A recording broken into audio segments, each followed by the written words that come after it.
Avec l'ouverture du procès des attentats de janvier 2015, ce mercredi 2 septembre, Charlie Hebdo a décidé de republier en une les caricatures de Mahomet qui lui avaient valu d'être la cible des djihadistes.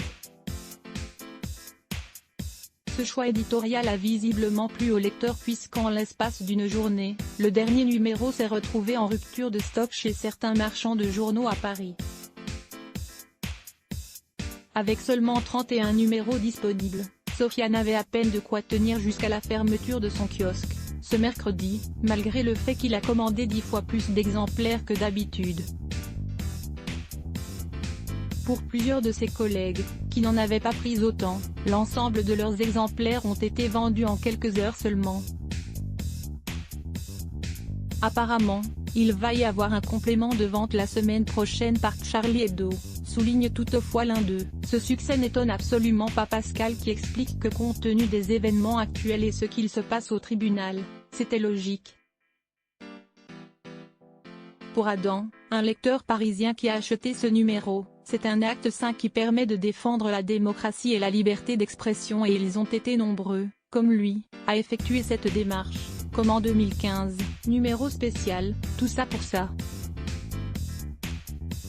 Retrouvez, doigt pointé à droite, un florilège des charognards du 7 janvier 2015, doigt pointé à droite, procès, la parole aux familles, doigt pointé à droite, sondage exclusif @ifopopinion, la liberté d'expression c'est important, mais...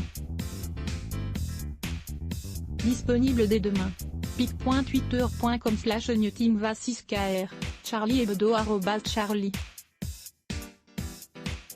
Hebdo-bas, septembre 1, 2020 à écouter également dans ce journal Société. Dans un communiqué, UFC Que Choisir a annoncé qu'elle boycotterait la séance du mardi 1er septembre au Centre national de la transition écologique, CNT, suite à la réautorisation de pesticides interdits depuis 2 ans, les néonicotinoïdes dans l'agriculture. Justice, des centaines d'infectiologues ont porté plainte contre Didier Raoult auprès de l'Ordre des médecins et reprochent au célèbre professeur marseillais d'avoir enfreint 9 articles du Code de déontologie médicale. Il pourrait risquer une sanction allant de l'avertissement à la radiation définitive.